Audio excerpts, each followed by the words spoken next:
Good morning guys! Luluto ako ngayon ng baked chicken vegetable breast.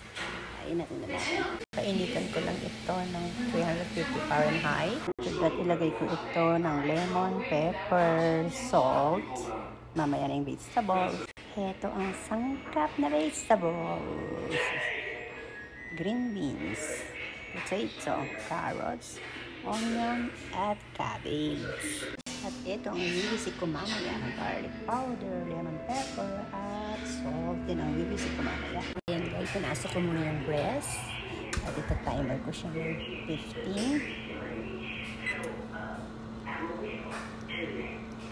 minutes. Start. 15 minutes. Ito na guys, tanggalin muna natin siya at tapos na siya. Wait lang. Ayan siya. With moderate to severe ulcerative colitis or Crohn's disease, your plans can change at any time. Your head wants to do one thing, but your gut says Yung not today. vegetables.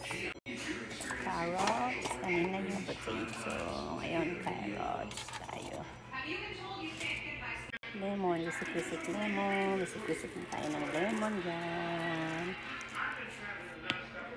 And then, salt.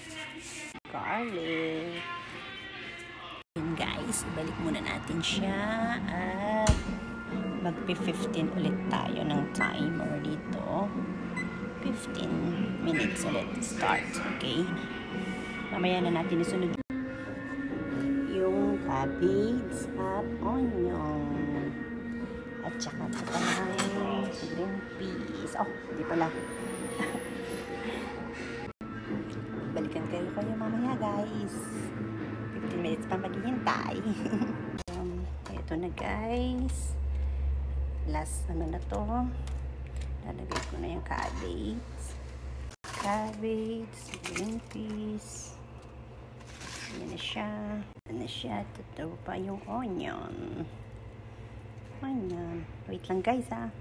Takpak ulit tayo ng asin, ng salt, ng pepper,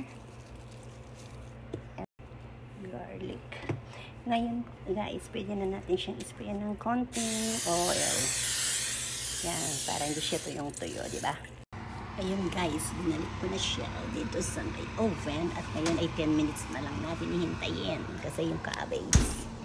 It's 10. Start.